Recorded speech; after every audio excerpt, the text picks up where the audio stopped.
Welcome to the Aura Evolution Podcast, a sacred place for you to return home to your soul. I'm Helen Yearplan, founder of Helen Creates Beauty and the author of the Aura Color Wheel. This podcast is a sanctuary from soul discovery to soul mastery. Each week, we explore aura wisdom, spirit connection, and energy tools to help you embody your light and live your soul's purpose with clarity, joy, and fulfillment. Take a deep breath. Welcome home.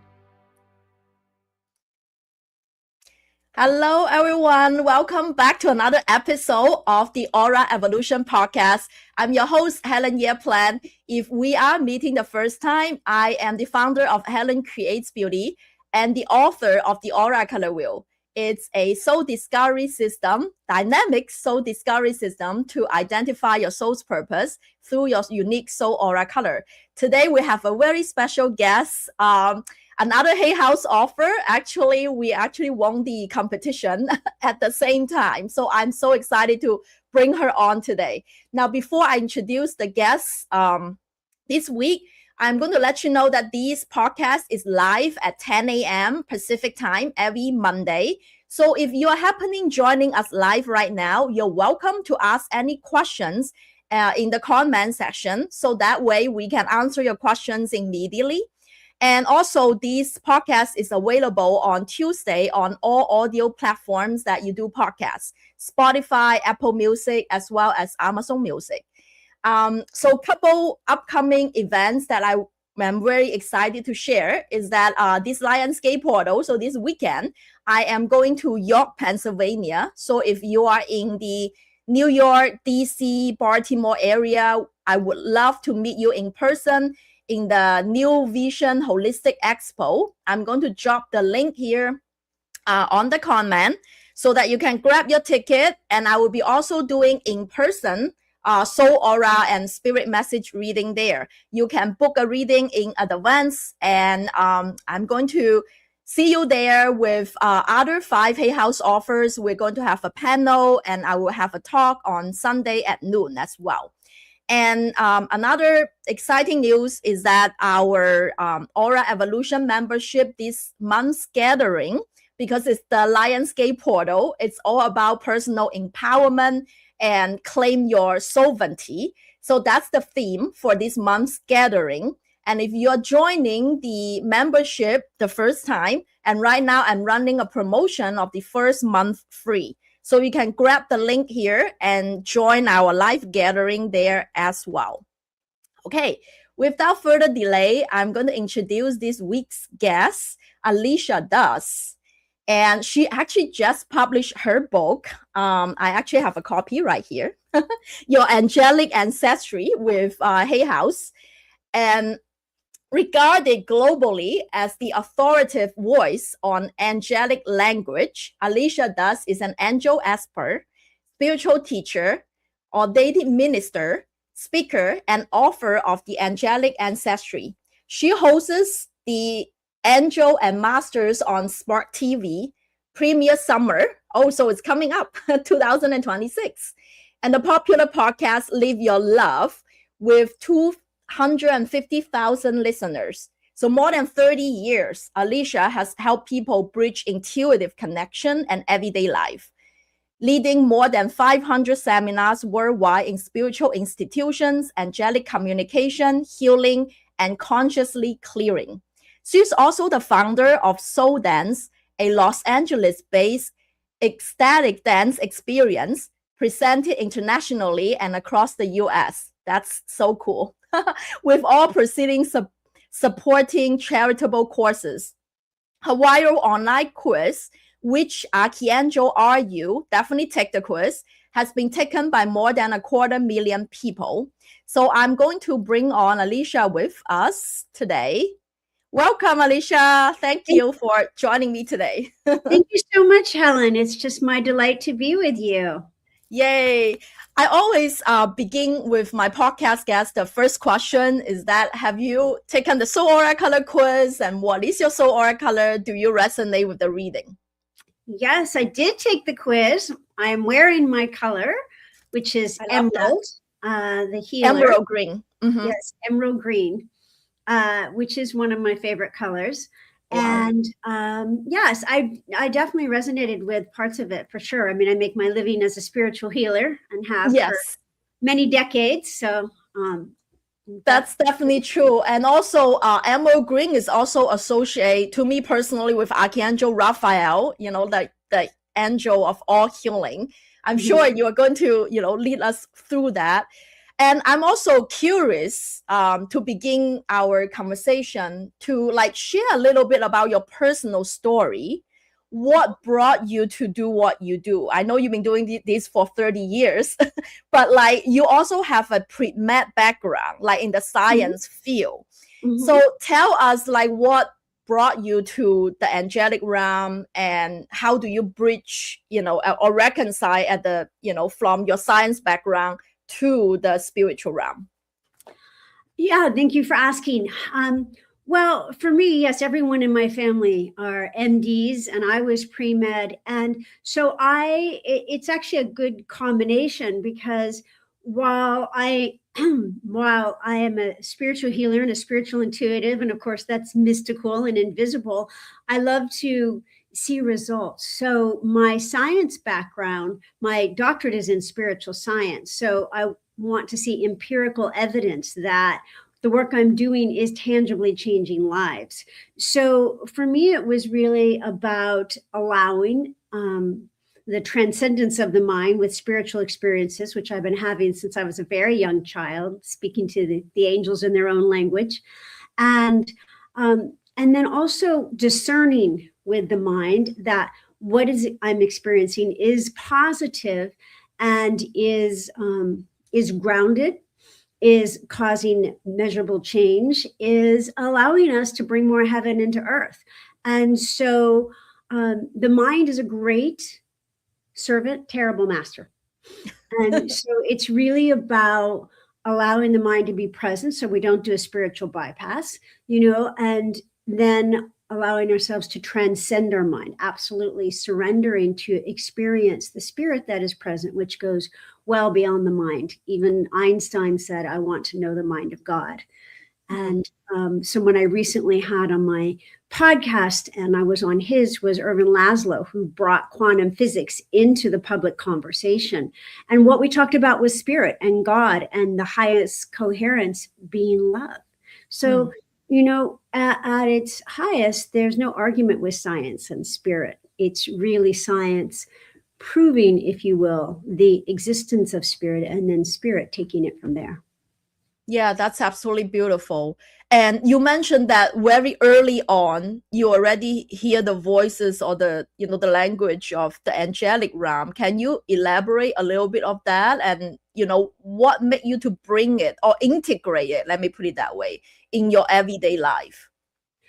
Yes. Well, again, I heard it as a very young child, and it really served to give me that access to spirit. I mean, in rural Indiana in that time, when you start telling people things about themselves that you couldn't know, and things about life that you couldn't know as a young child, it kind of scared them. So I learned to, as I'm sure many of our listeners can relate to, learn to really not share that. And but to keep that access open until a time where I could really, when I left home, and I was able to really explore that in full. And it's very, we not only can we, but I think we must integrate our spiritual awareness in our daily lives, because it informs our life, and it is often the highest purpose of our life, in a way that allows us to live a more effective life, to be in this, which is ultimately illusion, but to live it from a place of altitude. Again, quoting Einstein, he said, you can't solve a problem at the level at which it was created. You must get above it. So having that spiritual perspective allows us to get above what is occurring and to see from a higher perspective, and then to make choices from that higher perspective in our daily lives. Yeah, it's beautiful that you share that. Although you are not, I'm sure a lot of audience listening will resonate with this, you know, although you know a lot of things, you kind of suppress of voicing it out, but you did not shut down the communication with the spiritual realm, which that's so crucial. Because a lot of people actually right now is disconnected from their intuition, if you know what I mean. So what have you learned about, you know, what happens when you feel disconnected to your own intuition? And what is one simple way that someone can begin to reconnect with their higher guidance? Well, and by the way, I definitely have a technique for that, but I want to say when I was a young child, because I was kind of frightening everyone around me, I did shut it down for a while. But again, I was a young child. And then actually, and it's in my book, I did have an experience with a very positive extraterrestrial when I was about 9 years old. That's interesting. Okay. Yeah, they said to me, it was very positive. They said to me, open up your sight, but don't share about it. You know, they said, and so I heeded that, and because it was extremely positive, and I experienced this sound with the craft that I didn't hear again until decades later in doing my work of discovering this beautiful orb at the center of the earth, which helps connects us to grace. And that sound was coming from that craft. So it all came full circle. So I just want to say to people, if you experience a level of trauma or shutting down your intuition, if you're just a little open, just a little sliver of curiosity, spirit will meet you at the point of action. You know, like if you just allow a little sliver of faith and go, well, I don't know, but I'm just going to be open. And then you start to observe signs. You know, some of that will be angel numbers and just signs in our life, discovering a feather, someone saying just the right thing at the right time. And then I would say, take it a step further. And there's a really simple technique. If you're just like, I know there's something deeper in me, some holy ache, some holy longing for a higher consciousness, for a higher connection, is really just to connect to your breath, which brings you present, and to just breathe in all the love of the universe, spirit, the divine, whatever you call it. And then the key is to listen, to take that divine pause and just to listen and realize you sense angels, the very highest archangels, spirit, God, love, whatever you want to call it, intuition. With your spiritual senses. They are subtle. They're not, you know, you're not going to hear the voice of spirit like you're hearing my voice. You're not going to see a vision as clearly as you're seeing our images on the screen. It's subtle. And you've got to just take that pause and go, okay, what do I see right now? What's in my inner vision, my inner eye? And then go, I'm seeing this beautiful color. I'm seeing this face. I'm seeing the tip of a jewel-toned robe and a wing, whatever it is you're seeing. And then to go further into that and go, okay, what am I feeling? I'm feeling, I'm starting to exhale a bit of peace. What inner sound am I hearing? So, you know, even Joan of Arc, how else would the angels speak to me if not through my imagination? She actually said, angels and God speak to me if not through my... So imagination doesn't mean that she was making it up. No, I don't think anybody believes Joan of Arc was making up the higher voices, by the way, one of which was Archangel Michael. It's that, it's inward, it's inner, subtle senses. And you realize, I've already been experiencing angels. I've already been experiencing something higher. I just wasn't calling it that. Let me just give it a little more attention. Attention is a way of praying. Prayer. Yeah, that's absolutely beautiful. That reminds me of a quote that I often use, is that prayer is how you talk to God, and meditation is how we listen to God.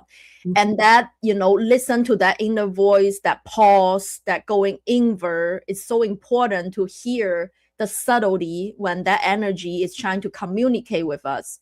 And often than not, a lot of us, it's like, as you mentioned, I also love that you put into the imagination and knowing that the truth of it, you know, because some people also doubt it. If they receive it, they experience it. I'm sure a lot of us did receive it.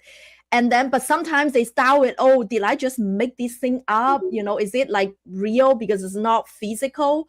And, you know, I highly recommend you to trust it and give a name, just like Alisha just said, give it a name that said that's a higher guidance. Mhm. And sometimes I tease it to try it out. If you hear an inner voice, to try it out, to have the leap of faith. And if you follow that guidance, if life really works out, you know, much more fluidly, and, you know, like you actually get a response. So that's kind of my fear of like whether that's something that you just make it up, or whether something that's from the higher guidance. Would you agree to that? Like when people kind of started to doubt, if they experience that, but they are not sure about whether that's angelic voice or higher guidance.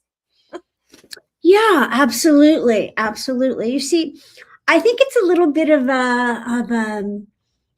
you know how to make an oyster, to make a pearl, there's got to be grit in the oyster, right? So we've got to, there's a little bit of, we've got to go on faith. There's a little bit of struggle, and that struggle's not bad. It's like, you know, the grit making the oyster. It's like tearing the muscle to make it bigger.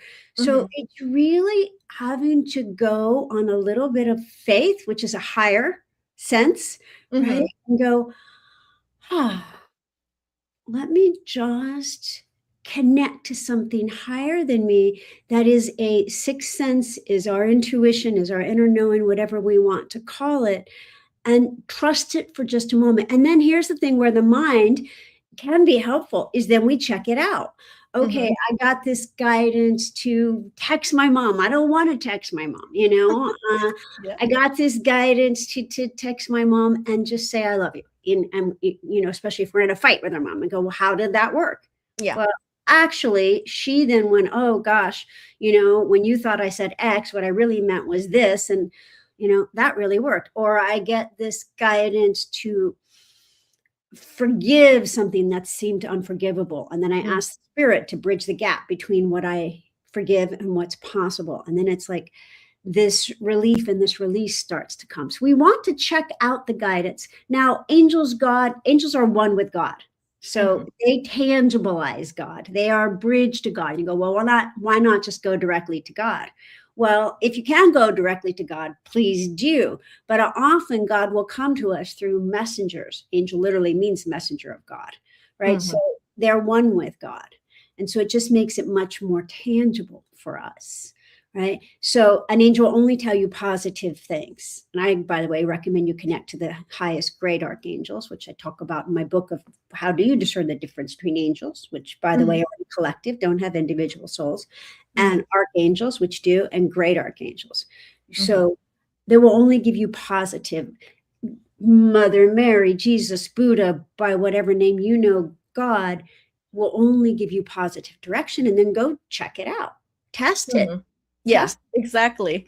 I love that. Well, in your work, let's talk about angels. In your book, you describe your work as the ancestry.com for archangels. I love that. So what does that mean? And what are people discovering about themselves through your angelic ancestry? I'm very curious. Sure, absolutely. I think everybody is, because it's an unusual concept, and it really is probably the first of its kind in print. It's not a new concept. Masters have been talking about it. You know, mystics have been talking about it. It just, it's, as far as I'm aware, the first to be put in print, which is a little scary. And I want to say to everybody, you know, whatever that thing is in you, persist, create it, put it out. If it's real for you, and it's scary to be first, it's really scary. But you know, you're not crazy. You're just first, to paraphrase Jamie Kern Lima, the founder of IT Cosmetics. So she was first to use real women instead of models for a cosmetic campaign. So just saying that it's an ancient concept, just that I'm presenting. So the angelic realm is what I mean by ancestry. concept of the angelic is the angelic realm is much more ancient than the human, right? By septillions of years. It's very ancient creation. And your angelic ancestry means you actually can access your celestial heritage well before this life and bring it present. Why? Because a portal has opened in the last several years. So your angelic ancestry means you can start to access who you were in the angelic realm. So bear with me for a moment. So angels, again, are born in a collective, not with individual souls. As an angel evolves to an archangel, that's when they have an individual soul. And so, but it was taking millions of years for angels to evolve into archangels. So in a wild act of faith, many archangels started incarnating into the physical realm and many on earth to learn more about free will, because they gain free will when they're archangels, right? They have an individual soul. We as humans are born oppositely. Angels are born in absolute God consciousness, right? But not with free will. They evolve the free will when they're an archangel. Humans are born with free will. We can whop our baby sister on the head if we want to, right? We have free will once the veil drops. But we're not born in God consciousness. Babies are, but once the veil drops around age 7, we don't remember God with every breath like an angel does. We evolve to that over many lifetimes, right? That God consciousness. So what your angelic ancestry means is that you can access your lifetimes as an archangel, as an angel, and bring it present into now, because the realms are merging. And so there is an open awareness now of the angelic and the human realm. But when we came here as archangels in the flesh, and the first one really was going all the way back to the first human. When we came here, we had to forget the angelic realm because it's basically heaven, and to deal with money and time and space, none of which exist in the angelic realm. Angels can serve within time and space, but they're not subject to it. They're not bound to it. To exist in this realm with all the challenges, if we could still remember the heavens or the angelic realm, would be very difficult. It'd be hard to engage here. So we had to forget it. But now we're in a wondrous time where we can remember it and bring it all present into this lifetime, expediting our awareness of God, our ability to surrender, our ability to bring forward higher messages, to be all the things that we associate with angels: grace-filled, godly, beautiful, etc., and bring it present now, creating more heaven on earth. That's absolutely beautiful. I definitely think the portal is open and a lot of people are spiritually awakening. Although very few of us remembering that, can you let us know that how can we find out our angelic ancestry and how do we connect back or remember, where our angelic ancestry comes from? Yeah, absolutely. I mean, well, that's what the book is about. Exactly. Get the book. Yes, and thank you so much for having the book. I appreciate that. So yes, so how we do that, first of all, is openness, right? Being open. Oh, this sounds so weird, but I think there's something to it. So it's being open to it. And then one really simple way is to start bringing forward higher messages yourself. So connecting to angels, of course, and I walk people through this in my book. Like, it's very easy to start with your guardian angel. I do lots of on my YouTube and everywhere meditations to connect pretty much instantly to your guardian angel, then to archangels. Is really not hard because it's our natural, it's who we are, right? And as we connect to the angelic realm, to the archangelic, then we just take that one more divine pause and go, wait, they're not outside of me. I'm not connecting to Michael, Gabriel, Raphael, etc. Outside of me, we're made of the same thing. We're made of the same thing. So I'm going to connect to them within me. And then one really simple way, and I offer a lot of techniques in the book, but one really simple way is to ask them a question. What about this relationship? How do I reconnect to my intuition? What about the state of the world? Whatever it is, right? Mhm. Sometimes this comes at 3 a.m. in the morning when we can't sleep. Yes. Take that pause and listen. And then here's the big tip. Speak that message out loud. And you go, well, wait, I can't, I don't know. Just one word at a time. Speak it out loud, because you see, you too are a messenger of God. You too are an angel. And when you speak that message out loud, you go, oh my gosh, I have access to this wisdom, because the angelic part of me always does, right? It's always one with God. And not only that, there's an energetic on the words that is unmistakably celestial and angelic. And you start to go, can I really claim that I am that? Yes. Because you see, it's not the ego. The ego needs to be special at all costs. But the spirit goes, yes, I am one with all that is. And so is everyone else. And so in the book, I do have, give everybody a strong foundation in it. And then I have meditations throughout the book to connect to your guardian angel, archangels, and then your own angelic ancestry, and then your archangelic name. That's really the biggest key. But don't cheat. Got to read all 6 chapters. They're very readable. Lots of stories.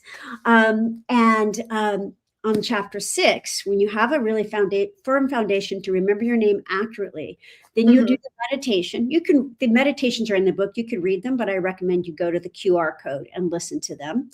And then you receive your archangelic name. See, angels have one name. Humans have many, right? And you receive your archangelic name. That is what opened me up to really hearing the language of the angels. When very young adult in my very early 20s, hearing my angelic name is really what opened up that whole remembrance for me. Wow, that I'm very curious. What is your own archangelic name then? Well, I mean, I can't share my name here, and I recommend that everybody keep your name very sacred. Okay. If you know the name of the wind, you can call it, right? So it can give people power over you. So you never want to share your name, even with your person. Okay. And I do talk about that in the book. But the reason we have one angelic name is, remember, humans and angels evolve oppositely. Humans are born to where angels evolve. Angels are born to where humans evolve. So the name is the same. Humans enter the incarnation pattern once. We go, oh, I'm going to help God know God's creation by entering into individuation, right? This body thing. That'll be easy. And then we get here and we're like, that's not so easy. A little rough around the edges here. But very powerful and potent. And so we enter incarnation once. We embody many, many, many times. You were just in Barcelona. So maybe you enter as Juan Rodriguez in Barcelona, and then oops, you slip on a burrito and you wake up and you are Helen Plan. Did I say that name right? Yes, that's right. Yeah. China, and then beautiful life. And then next life you wake up and you're Susie Smith in Des Moines. We have many different bodies, many different names. Angels are the opposite. Angels enter incarnation every single lifetime, many times, but they have one body. They enter embodiment once. And when their body is complete, their lifetime is complete. I saw this after my mother died. The hearse was pulling her away, a white hearse. And an angel said, do you want to see what angelic death is like? And they showed me that, and my sobs, of course, my mother had just died. My sobs turned to bliss, because they showed me an angel scatters their body to the heavens in silver and white light, and there remains with God until the next lifetime, and they reconfigure the same body from the same body blueprint with the same name and live again. And that's the name we can remember. That's beautiful. That's absolutely beautiful. Well, I'm personally very curious. I definitely would take the quiz. So for those of you who are interested, definitely also take the quiz and get the book. And the meditation, I think it's really helpful, actually. Personally, I connect with my angels through meditation. That's my main way. And like, what is the angelic language that you describe? And, what role does it play in helping people to reconnect with their angelic heritage? Yeah. So the angelic language is the language the angels speak as close as the human ears and tongue can get. Right. So I do hear it more accurately in my inner hearing than I do my inner senses than I do that I can speak it, but I can't speak it. So Joan of Arc again said, I die for speaking the language of the angels. Many masters have talked about the language of the angels. So there is a language that can be heard and even understood. And so that's the language I started hearing when I was a very young child. And I do talk about it in my book of how when I first started hearing that language, and it actually was very, very deep healing for me. So, but I really started hearing it as a young adult after I heard my name in an angelic workshop. The first and last I took given by somebody else. Then I started giving them on my own. But it is the language that the angels speak telepathically to us. Right. Now, do they speak it to each other? A similar language, but to us, they can speak in this particular language. And then from that language comes a direct transmission of higher knowing, of higher guidance, of higher information, and even more importantly, of a higher transmission. So when I started hearing the language and I, confirmed it with my spiritual teacher, and he said, be very discerning with, he confirmed that it was a language of the angels. He said, be very discerning with whom you speak that out loud, because it transports people to another space. So, and that is what this book came from. I would get down on my knees and surrender and receive the language and then translate it. Some of it is in the direct angel messages in here. And then a lot of it, the angels speak rather formally and very deeply. So it would be hard to read a 300-page book all with angelic messages. So then I would take it in and make it very accessible, very simple, very readable. And then the rest is stories of people opening up to their own angelic ancestry, very, took stories word for word from different clients and participants. And that's the book. So when you hear your name, you're hearing a few syllables of the angelic language. Oh, that's interesting. Okay, so you describe also in the book, there were stories for people who connect with their angelic ancestry. Do you see like any transformation or, stories like basically like living examples of people once they connect with their angelic ancestry, what changed in their daily life? Yeah, thank you for asking. Yeah, I have hundreds of stories, and several of which are in the book. So, for example, I had a client, Grace, and so Grace came to me. She was very young. She was about 15 with 5 suicide attempts. She was from a very big family in Los Angeles. And so she had access to the best counselors, et cetera. And, just was very troubled. And I looked at her and I saw that she had open access to her archangelic heritage.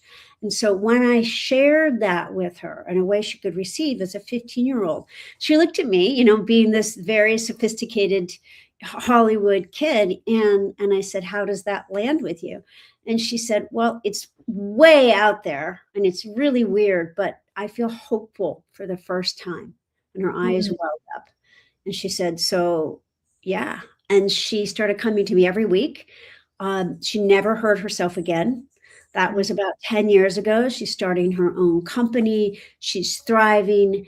And, she shares what she can with others, but mostly it's just this inner knowing and this access to the archangel she's closest to. And in your angelic ancestry, you not only connect with your own ancestry, but also from which great archangels, Michael, Gabriel, Uriel, Mirael, the angel of light. There's other angels whose names I got from the angelic who've been serving in relative anonymity until now. So you connect with those you have heritage with. And so when she starts feeling troubled, she really opens up to her heritage and realizes she doesn't have to take her body to go back to heaven. She can bring it here. she can bring the angelic here and experience it while she's in a human body. And that brings her great comfort and the courage to go on. That's absolutely beautiful. Now, I know that there is also people who are skeptical about this concept. Now, for those who are skeptic about this, what would you say that, basically, like, what would you tell them about this particular type of work?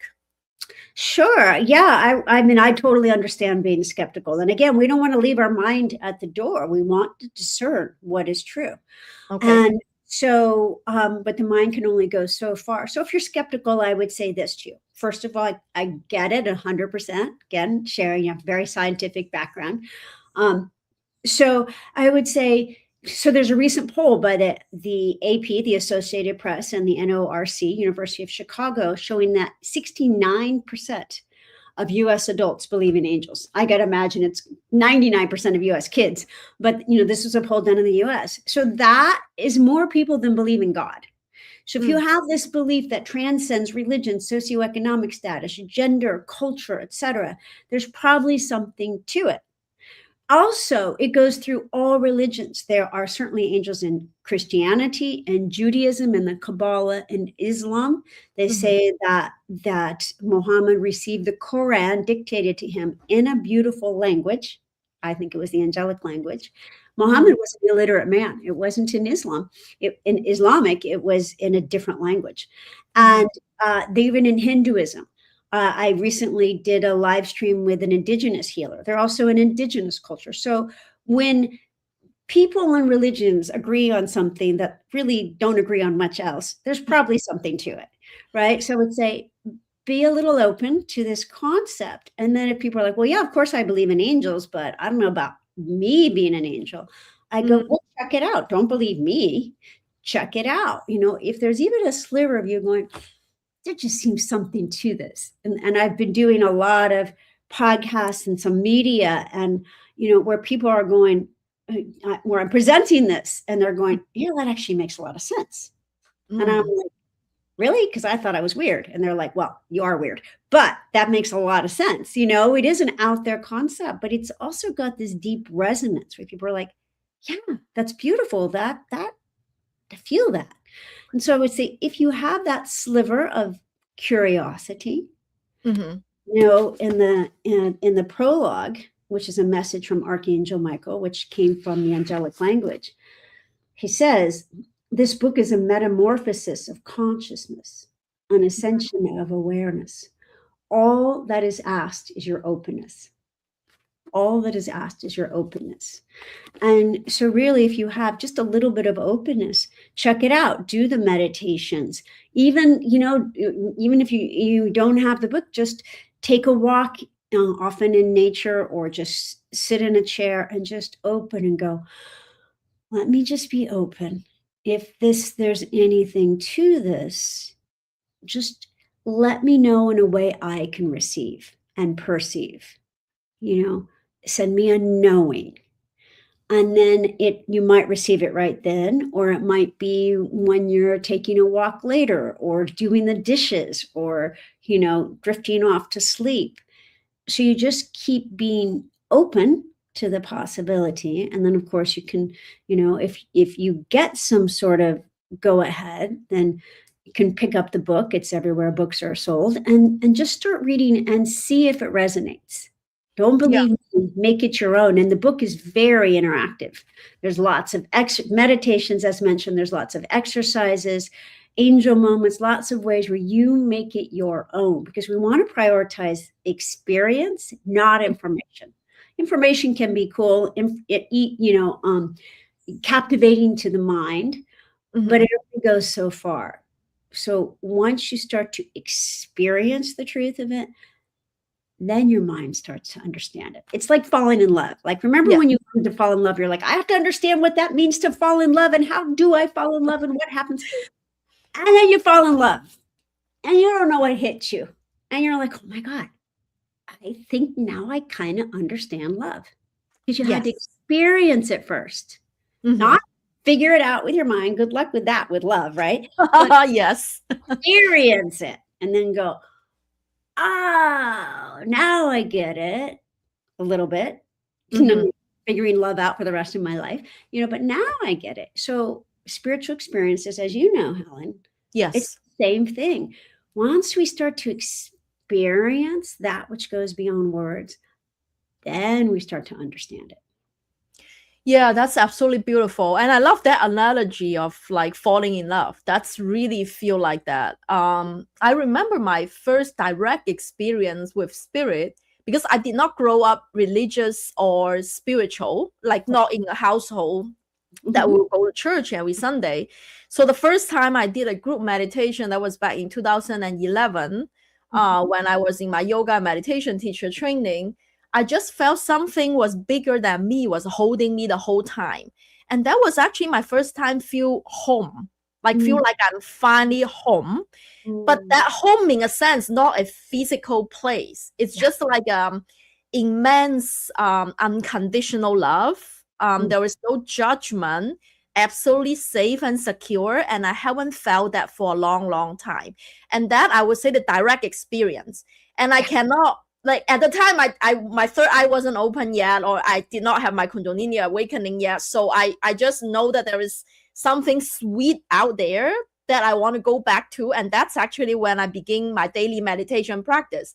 All I wanted to is just to go back to that sweet spot to Yeah. like I feel home. Um, Mhm.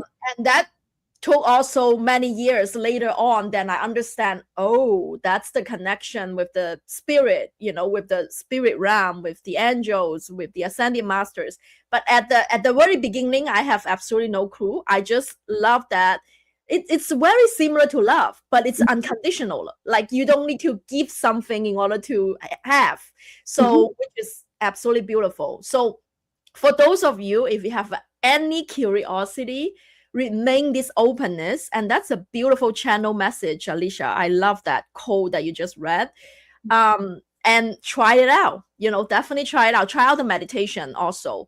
I think the guided meditation that now we channel, especially for any spiritual teachers who have connecting with their guides and angels, when they channel, I feel the energy is very different than Yeah. you just sit there and listen to a guided meditation. Because as you mentioned, that when you channel, you kind of bring people to another space. It's almost like, you bring the angels with you Mhm. and bring them into a different space. So that's absolutely beautiful. Now, I know that a lot of the audience in my podcast or in my work, they always want to figure out their soul's purpose. that's Right. that's why they're here, right? A lot of us, let me put it that way. People, they are searching for their soul's purpose. And do you believe that purpose is something that we create or something that we remember? And what role does the angelic heritage play in that process? Yes, beautiful question. I believe that I believe it's both, actually. I Okay. think it's both and. So I'll start with the angelic and then speak more in general. So I think that the purpose of every soul is to wake up. I think we all share that purpose, to wake up and recall that we are divine, that we are divine, that we are godly, that we are one with universal life force, whatever we want to call it. It's all the same, by the way. I think Yeah, all I agree. We are one. are one. All religions are. I mean, I myself am half Indian, East Indian, and half English, right? So I'm an East-West blend. I did my ancestry my ancestry.com for myself, and it was very boring. It was like, yep, you're half Indian and half English, so very East-West. And it's like, so all religions are one, all names of God are one. And so our purpose as souls is to wake up to our spiritual heritage, by whatever name you want to call it. Our individual purpose, I believe we were each born with an individual purpose, what God wanted to learn through us, right? And that spirit moves through us in a way it does not through anybody else. And that is our purpose. We are learning for God. Now, going to the angelic, when we hear our angelic name, that gives us clues to what was that purpose when God spoke us into existence in the angelic realm. There was a purpose. God is going to explore this domain of spirit through us. Over thousands, if not hundreds of thousands, if not millions of lifetimes in the angelic, in the human, on Mars, in the astral, in the 14th level above soul, right? All over. So it's like we go back to that purpose and manifest that for God. So our angelic name gives us huge clues into our purpose. And it's usually much loftier than we think. You know, it's usually like, oh, I don't know if I can do that, but you got to realize it's over all your lifetimes. Yes. And God is not limited by your limitations. Thank goodness. Thank God. Yes. Right? And so, yes, so when I say it's both and, we're born with a purpose that is written, but how we get there is, and how fast is determined by our free choice. Mm. I love that. I love that. I totally resonate with it. It's, you know, just in my book, also in my work, I said that collectively we have this purpose to evolve, eventually to awaken, to connect with God. You know, that's collective mission. But also individually, when you mention about, you know, God is like what God wants to learn through our personal experiences. It reminds me of the different soul gift archetypes in the aura color wheel system, right? Just like you were born a healer with emerald green ray of light. And by the way, when you're wearing your soul aura color, you're more radiant. That's why, no wonder you said it's one of your favorite colors, right? So it's like, that's when you are, you know, I would say that finally reclaim your soul gift archetype. Like, this is what I was born to be, instead of hiding in your shell, you know, like, you know, what am I good enough to be this? Right. And I still remember that, you know, I was born an artist, and that's all I wanted to do. But I went to PhD because, you know, that's the only legitimate, you know, like job. You need to, you know, Asian cultures, you know, you need to be MDs, lawyers. 100%. You're only allowed to be an MD or a lawyer as an Indian. Exactly. So I just followed that. But is it your free? Yeah, you're absolutely right. It's your own choice. Like, in terms of the timing, you know, when and how. It's based on your choice. So one day I finally stand up to myself and say that F that, I'm not doing any of those anymore. I just gonna step out and claim myself that I am an artist. I'm a feng shui interior designer. And then I went to an event where no one knows me at the time, right? Because I was just in my school, in my PhD program. I went to a creative event where there was creative entrepreneurs. And I tell people that I'm a feng shui interior designer. And that's when I get my first contract, like ever. Like, even my LLCs haven't formed yet. It's like, I don't care. Yeah. So like, I'm like, okay, I'm this. And that's when, like, when the universe rise up to meet you. It's almost like you were. And I love this combination of the purpose is both of remembering and also, you know, create like your personal free choice. Yes. And the combination requires a little bit of leap of faith, to be honest. Like, it does require some courage, because you don't know, you know, people always afraid of the unknown, because you don't know, once I take out this, whether something good is going to come out of it, right? So, so for those of you who are listening, take this as a great encouragement. So take your leap of faith, and don't, you know, if you want to get there faster, just do it. You know, if you hear that guidance, please go ahead and do it. 1,000,000%. Because, and we need you. Everybody come forward at this time, because we need you. It's a pivotal time on our planet. Yes. You know, where we can turn the tide of the planet to light, or there does seem to be a lot of darkness. But the more light workers there are, the more people fully living their purpose, the more we turn the tide of the planet to light at this pivotal time together. Yeah, that's another thing, is that since we are like, you know, I totally agree. You know, that's the vision that I envision, that we all are light bulbs and we are like connecting with each other and become a big ball of light. That's the vision that I always see. So what your call is, absolutely, I'm so in alignment with your call. Like, everybody should come in and, you know, shine your light. But at the same time, I also want to ask you this question, is that I also don't want to go overboard, because like there was some spiritual bypassing and spiritual ego, let me put it that way, that people use this spirituality going too far and, you know, have this sense of that I'm someone special or I am the one being chosen. So how do we navigate, you know, like yes, you awaken, you're rising up, but at the same time, you're still being humble, because I believe God is super humble. That's if I'm one of him, he's one of me, then that's how I felt. So how do you navigate this, you know, distinction of like turning into a spiritual ego or sense that I'm the one being chosen? Yeah, well, I love that question because it is not asked enough. And spiritual bypass is very prevailing in a lot of spiritual circles. And I've been in privileged to be at the heart of a few spiritual circles, you know, spiritual paths for 30 years, 35 years, much of my life. And so I think we have to be very careful, because the ego can step in and go, well, now I am the one. And the thing is, you are the one, as is every single other 9 billion one on this planet. So one thing I love that my spiritual teacher used to say is ordinariness is the prior condition to God.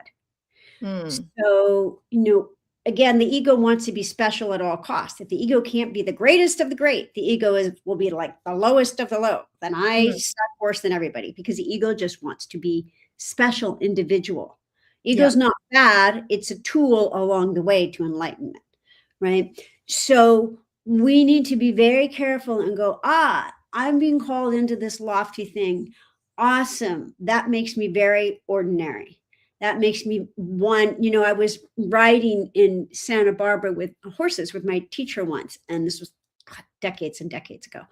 And I said, would you ever want a book or a movie written about your life? Because he had this extraordinary life, like all kinds of miracles and healings and awakenings. And he turned to me and he said, nah, I'm an ordinary guy. And I'm like, you are far from an ordinary guy. He said, now I'm an ordinary guy. I do extraordinary things, but I'm an ordinary guy. And it was like, to me, that was the consciousness. I'm being called into this extraordinary thing. And I'm not doing it.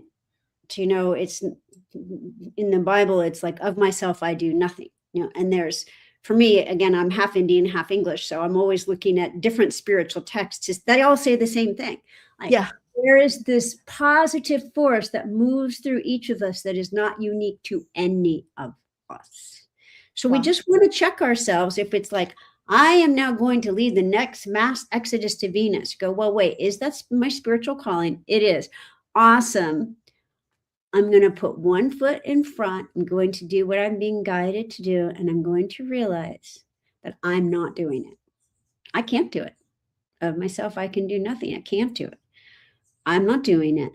That one that moves through every one of us is doing it. I love that. Yeah. Be the channel and the servant of that one divine source, but not the servant of your own ego. That's absolutely beautiful. Right. Yep. That's the message. Yeah, sometimes I can even feel like when you're channeling, when you're speaking, and when you are speaking more from the logical brain, and when you're channeling divine wisdom. I love that, that connection. That's absolutely beautiful. Now, at the heart of the book, the idea, you know, that you mentioned, and I so resonate with you, is that we are guided, we are supported, and we are connected to something that's greater than ourselves. So what do you hope the readers to remember about themselves after the final pages of the book? I would like the angels to answer that, if that's okay. Oh, I love that. Yes, go ahead. You are complete, you are whole, you are home, even as you reside in a body, temple, on this consecrated earth. You don't need to leave here to go to heaven. Heaven is here where you are within you, animating all that is. It is time to wake up, to wake up, to wake up to the truth that you were born the beloved, that you are love manifesting through every experience that you have. Do not judge your experiences. You bring every experience home to God. You are divine. You are consecrated. You are blessed. We angels are with you every step, with every breath, with every difficult thought, with every hard feeling. We are with you, breathing light, bringing love, bringing comfort. If you would be comforted, call upon angels, your guardian angel, all the angels. If you would be one with a comforter, the Holy Spirit, call upon the great angels, the great archangels. If you would know yourself as God, take a moment, open to the space between the notes, and realize God is bringing you home with every breath, and we will assist. Amen. And so it is. And so it is. That's beautiful. It makes me cry. It's a lot of heart energy, I receive it fully. And I'm sure the audience will receive this as well. This is absolutely beautiful. And I can't wait to meet you in person, Alisha. I want to give you a hug. In person. That's crazy. Yeah, I know. We absolutely need to find time. That's absolutely beautiful. Thank you for that channeling message. And for those of you who want to, definitely purchase the book and want to get deeper into your work, do you have anything like, I definitely will put your website on, what you're offering, tell the audience how they can find you. Thank you. I appreciate that. My website, aliciadoss.com. The book is available everywhere if they want bonuses. And then then go to my website and just enter a very simple form that says I bought a book or I bought 4 books.